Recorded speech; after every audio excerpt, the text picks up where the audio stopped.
The snow did not just fall in Finland in the autumn of 1939, it seemed to settle into the very soul of the landscape.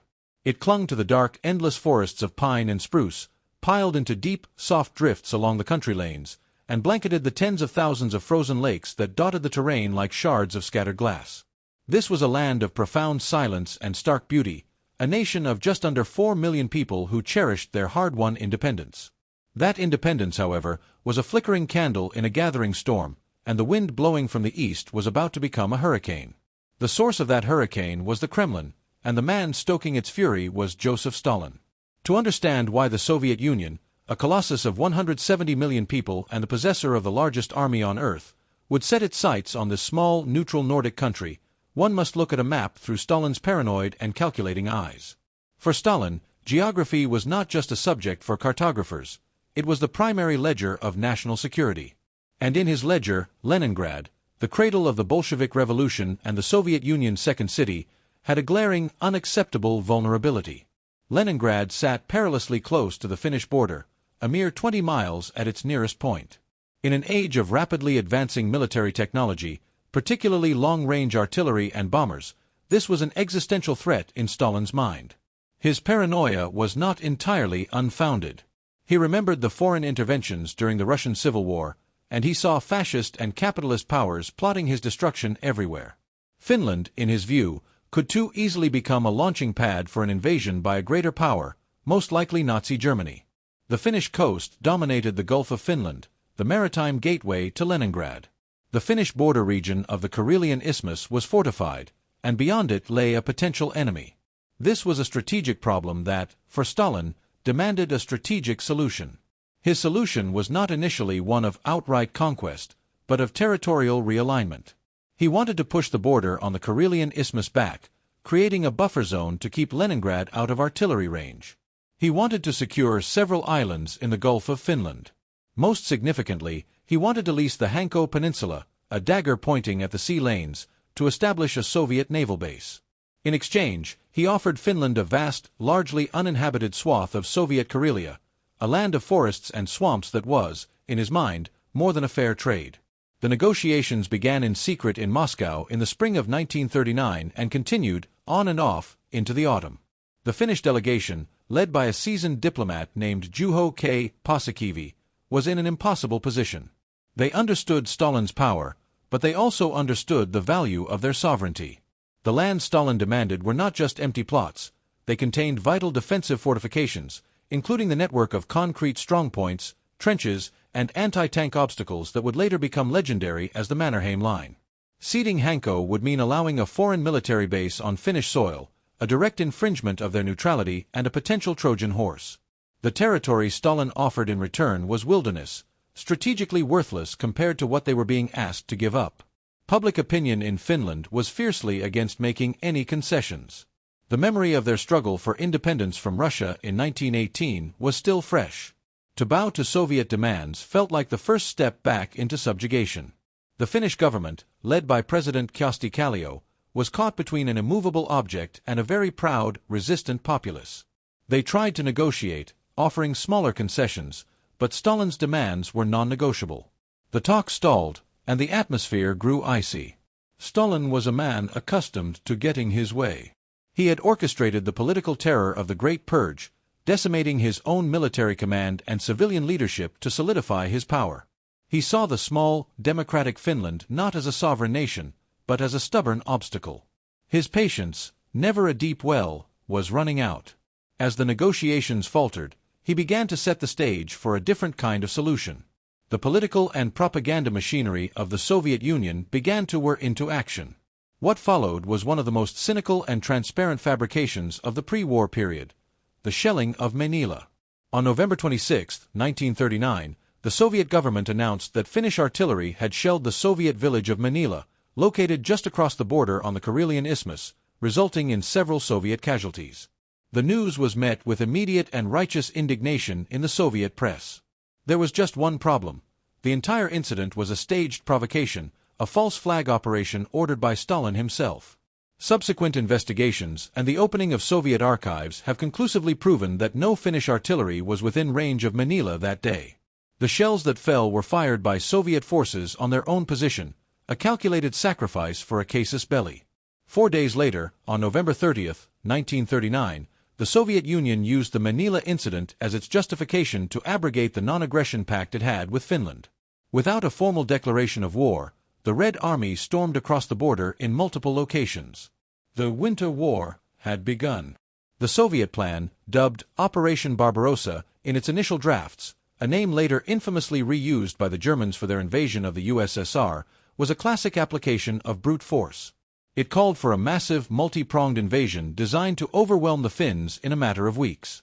The main thrust, led by the 7th Army under General Kirill Meretskov, would smash through the Mannerheim Line on the Karelian Isthmus and drive directly for Viipuri, Finland's second-largest city, before continuing on to Helsinki.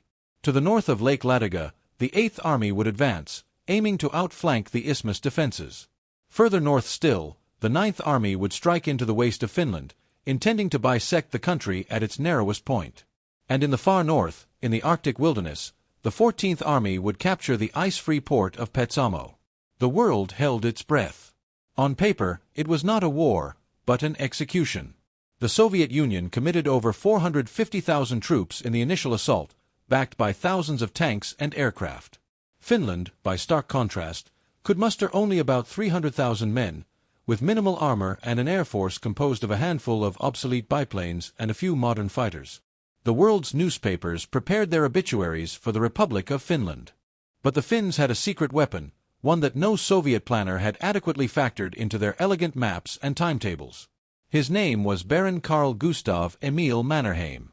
A former general in the Imperial Russian Army, a cavalry officer of the Tsar, and a man who had led the White forces to victory in the Finnish Civil War, Mannerheim was a living legend. He was tall, austere, and possessed a commanding presence that inspired absolute confidence. Appointed commander-in-chief of the Finnish Defense Forces, he was the one man who could unite the nation. He understood the Russian soldier and the Russian military mind. More importantly, he understood his own country, its terrain, and its people. Mannerheim knew his army could not stand toe-to-toe with the Red Army in a conventional battle. His strategy, therefore, was one of maneuver, delay, and attrition. On the Karelian Isthmus, where the terrain was more open, he would make his stand, forcing the Soviets to bleed themselves white against the fixed defenses of the Mannerheim Line. But everywhere else, across the vast, trackless forests that made up most of the front, he would employ a different tactic. His soldiers, many of them reservists but all of them skilled hunters and woodsmen, would melt into the woods. They would not hold lines, they would create killing zones. They would use the landscape itself as their greatest ally. And what an ally it was!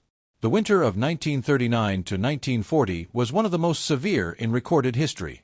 Temperatures routinely plunged to -40 degrees Fahrenheit and Celsius, a point where the two scales meet in a deadly union. Blizzards howled across the landscape, reducing visibility to zero and freezing metal to exposed skin. The snow was often hip-deep. For the Finnish soldier, this was a familiar, if harsh, environment. He was equipped for it, white camouflage suits, skis for mobility, and a profound knowledge of how to survive. The average Soviet soldier, hailing from the warmer climes of Ukraine or southern Russia, was not. He was issued a standard, long, bulky greatcoat that made him a perfect target against the white snow. His boots were often made of canvas, his supplies inadequate. The Soviet logistics system, already strained by the purges, began to break down almost immediately in the face of the Finnish winter. The first few days of the invasion seemed to confirm Stalin's expectations of a quick victory. Soviet bombers raided Helsinki and other cities, and the ground forces advanced. But then, the reality of the war began to set in for the invaders. On the Karelian Isthmus, the 7th Army crashed into the Mannerheim Line. The line was not a continuous, impregnable wall like the Maginot Line, but a cleverly designed system of strongpoints leveraging the natural obstacles of a landscape: lakes, forests, and bogs, now frozen solid. The Finnish defenders, dug into their concrete bunkers and machine gun nests, met the Soviet tanks and infantry with devastating fire. The Soviet tactics were appallingly clumsy. Tanks advanced without infantry support, only to be destroyed by Finnish soldiers using Molotov cocktails, improvised gasoline bombs, a weapon named in bitter irony for the Soviet foreign minister. Waves of infantry were sent in frontal assaults against fortified positions, cut down by interlocking fields of machine gun and mortar fire. The advance slowed to a bloody crawl. But it was north of Lake Ladoga, in the forests, that the Finnish strategy achieved its most spectacular and terrifying success. The Soviet 44th and 163rd Rifle Divisions, part of the 9th Army, pushed along the narrow, forest roads towards the village of Suomussalmi. Their orders were to cut Finland in half. They marched in long, vulnerable columns, their tanks and trucks confined to the single road, surrounded on all sides by an impenetrable wall of snow-laden trees. They were like ships sailing down a narrow canal, unaware of the submarines lurking in the depths.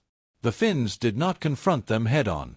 Instead, they let the Soviet columns push deep into the wilderness, stretching their supply lines to the breaking point. Then they struck.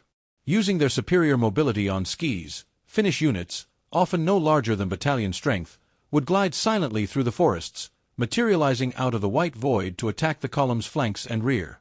They would isolate individual units, cutting them off from reinforcement and supply. These isolated pockets of Soviet soldiers were then systematically destroyed in battles that the Finns called motis, a term for a stack of logs, to be chopped away piece by piece. The Battle of Suomussalmi became a textbook example of this tactic.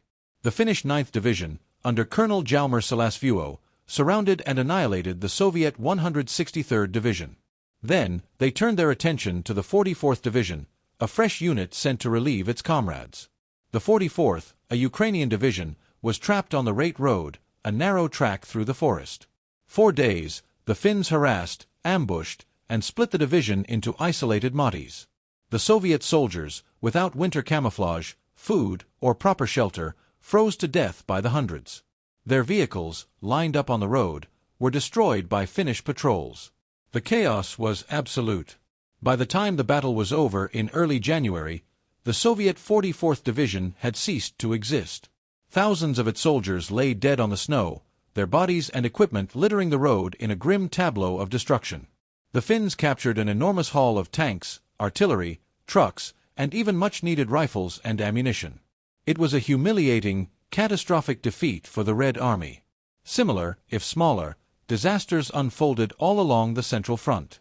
At Talvijärvi, a Finnish force defeated a Soviet division, providing a crucial morale boost in the war's early days. At the Battle of the White Death's Domain, a Finnish farmer and hunter named Simo Haiha, using an iron-sighted Mosin-Nagant rifle, began to accumulate a staggering number of confirmed kills, earning a fearsome reputation and his nickname from the terrified Soviet soldiers. The Finns were not just holding their own, they were, against all odds, winning. By the end of December 1939, just 1 month into the war, Stalin's quick victory had turned into a nightmare. The international community, which had expected to mourn Finland, was instead watching in awe.